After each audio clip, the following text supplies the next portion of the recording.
sinon notre liberté, n'est-ce pas, à la cause bi nga xamante ni ñu ngi koy woo ñoom le projet. Donc les gens ont accepté, n'est-ce pas, de poser des actes par rapport à ces actes-là, ils ont fait l'objet d'une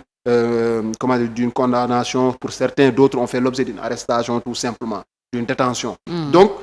je pense que c'est tout à fait normal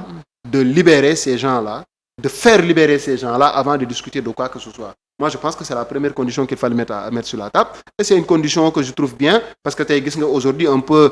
les familles qui commencent à se reconstituer Fatou. Tamit da ngay gis ne ndeysaan nit ñi bu ñu leen libéré, tu vois l'émotion qu'il y a autour. Tu vois des gens qui sont pas rentrés chez eux, qui étaient en prison depuis 9 mois, d'autres plus d'1 an. Mais Fatou tey nga génn gis sa njaboot, gis sa soxna, gis sa yaay, gis sa papa, ñeneen ñi sax seen waajur yi làqu nañu ba ñu nekkee dans les liens de la détention. Donc tey Fatou loolu man mënuma gis nit kuy ŋàññi loolu. Man gëmuma loolu, man dama gëm ne ni au contraire, parce que Fatou liberté la liberté c'est la chose bi nga xamante ni c'est une chose sacrée. tey yàlla mi nga xamante ni moo ñu sàkk sax daf ñu may liberté Fatou. Donc y a des choses su la neexee nga julli, su la neexul doo julli donc voilà, après peut-être libre arbitre. Voilà, mënoon nañu bàyyi ne bu ngeen julliwul suba bu ngeen julliwul rek ngeen dee. Donc boo julliwul rek dans la minute qui suit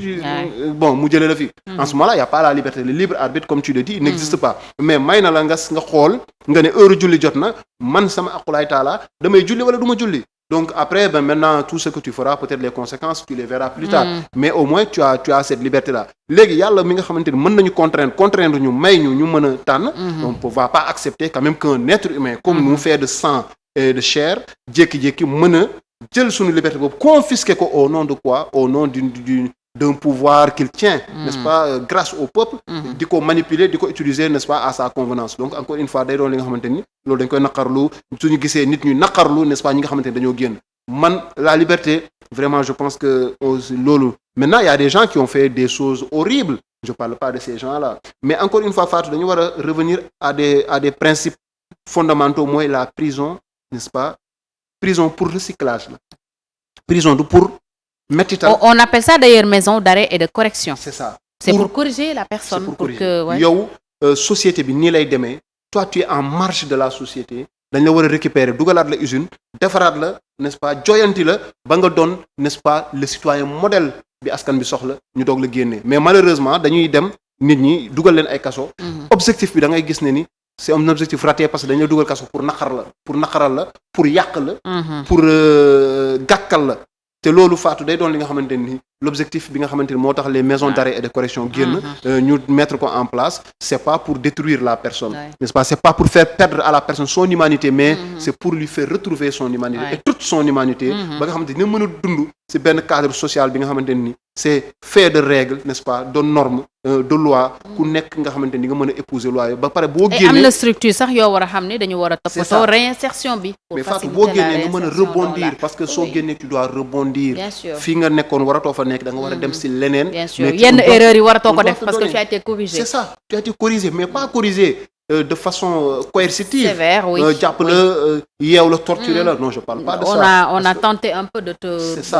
ça parce que bu ñu la déshumaniser bu ñu la yóbbu prison dañ la war a rendre ton humanité. Yow nag après tu vois des gens. formaté nañ la def beneen nit c'est le mot que je cherchais. En prison ñi nga xamante ni bi ñuy dem prison. Faatiya mënuñu ko. Mais bi ñuy génn prison wàccee nañu kaamil. Am na ñoo xamante ni bi ñuy dem prison ils n'avaient pas de métier. En sortant ils sont devenus boulangers, d'autres mécaniciens, d'autres maçons. Donc on a vu cela. Loolu la prison war a jëriñ. Defaraat nit ki. Ça me fait penser à la boulangerie des détenus. C'est ça. nga xam ne moo nekk fii ci camp pénal bi.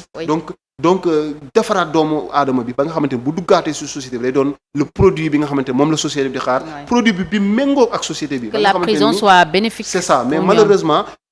sunu dirigeants yi parfois les autorités dañ lay yóbbu prison pour te casser. dañu yóbbu prison pour yàq la, dañu yóbbu prison pour détruire la, dañu yóbbu prison pour yàq sa ngor, tiiñal la, gàkkal la ba nga xamante ni par rapport à l'histoire yow da ngay am kersa képp ku soxee ko peut-être sa askan day am kersa quand on va raconter mais man dama jàpp ne donc nit ñi dañ leen war a gën a sensibiliser, mais suñu autorités xam ne ni encore une fois les prisons c'est des maisons de correction, c'est des maisons yi nga xam ne dañuy permettre nit ki mu defarwaat duggaat ci société encore une fois, mais vraiment pas un fourre-tout où on met tout le monde voilà quoi, on les entasse, on les met dans des conditions yi nga xamante ni Fatou vraiment dañ leen di nier tout droit, n'est-ce pas, parce que tey dañu gis prisonniers yi nga xamante ni parfois le soir quand il faut aller dormir on les voit dormir dans des conditions exécrables même dañuy tàncaloo ñii dañuy taxaw ñii dañuy wéeru ñii dañuy après ça développe des maladies aussi Fatou malheureusement day gis nit ñi di développer ay maladies yu nga xamante ni c'est grave parfois des maladies yi nga xam ne dañuy génn sax mais maladies yooyu dañ leen di topp dans leur vie ba nga xamante ni finalement parce qu'il y a la promiscuité voilà surtout pour ñuy nekk dans les longues détentions après la maladie a raison de ces gens-là donc gis nañ ne ki nga xamante ne mooy Imam Ndao on sait pas si c'est vrai ou pas mais on a appris en tout cas son cas était exceptionnel en prison qu'il a contracté sa maladie et qu'il n'a pas su guérir malheureusement bi mu génne ba yàlla def li nga xamante ni def na ko donc encore une fois il faut que ñu formater waat n'est-ce pas notre manière de voir les choses suñu autorités yi xam ne prison yi pour defaraat la rek pour defaraat la et qu'ils mettent les moyens aussi pour defaraat xam nga Sénégal aussi on a des chefs d'État yi nga xamante ni ils sont un peu superstitieux mooy d'habitude on dit au Sénégal président bi nga xamante ni moo tabax prison soo moytul balaa muy dee day dugg prison mais il faut qu'on arrête de raconter des histoires comme ça oui mais il faut qu'on arrête de raconter des histoires comme ça xam nga dafa am histoire yoo xamante ni parfois bon voilà quoi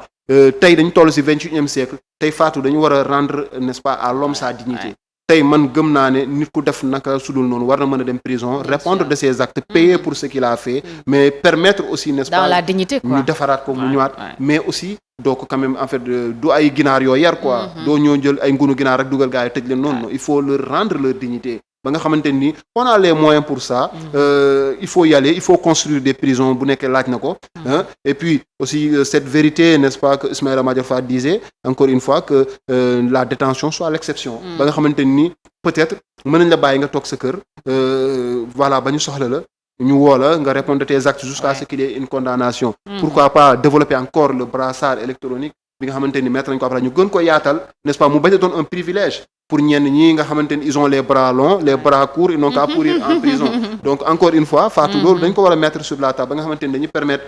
aux gens de retrouver leur dignité vraiment man loolu laay plaider par rapport aux maisons d'arrêt et de correction ñu gën ko yaatal gën ko je dis pas qu'il faut leur mettre des climatiseurs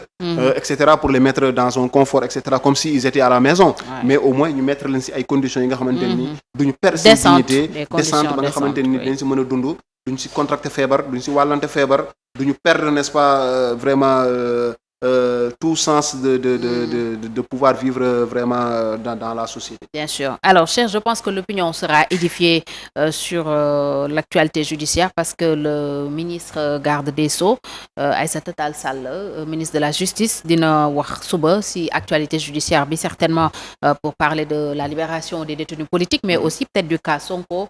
Diomaye Faye ñi nga xam ne ñoo ngi séentu xëy na 7 semaines ñu libre parce que médiateur bu mag bi Alioune Tine moo ne woon Sonko sera libéré dans quelques jours ñu wax ne itam ne il a voulu comme garantie que na ñëpp génn moom en dernier donc on attend de voir demain ce que nous dira la garde des Sceaux Aïssata Tall Sall ministre de la justice bi war a jàkkaarloo ak taskatu xibaar yi bu ñeenti waxtu jotee Cheikh maa ngi la koy wax sànq aussi le mandataire de Bassirou Diomaye Faye yëgle na ni jot na le fichier en format papier comme électronique fichier électoral bi loolu wax nañu ne aussi c'est à 15 jours autant pour moi de l'élection si lañ ko war a jot donc on peut espérer que malgré li am yëpp élection moom dafa nar a am et dans quelques jours. En tout cas si on compte bien on est le 19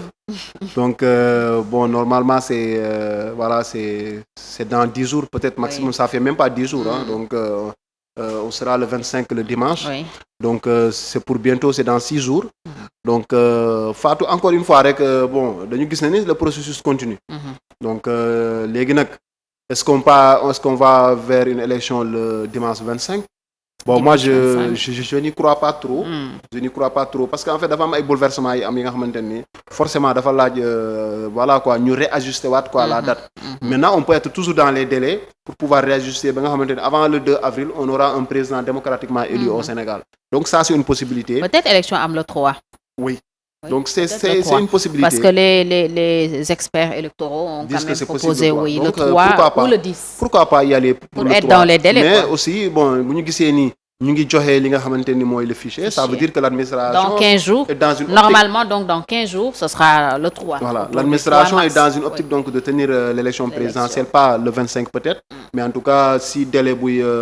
ko weesu tuuti mais pas trop donc dans un mois maximum peut-être on aura une élection présidentielle donc au Sénégal donc loolu day wane ni le processus bi nga xamante ni président moo moo ko roofoon ay galgal donc galgal yi rocceeku na donc ginnaaw bi conséquence waxee et que le président il est dans une posture de vouloir aller à l'élection enfin donc ñu ñaan rek mu continuer mais aussi fichier bi c'est très bien pour que les candidats puissent quand même avoir le fichier mais léegi même su nekkee dans nos réformes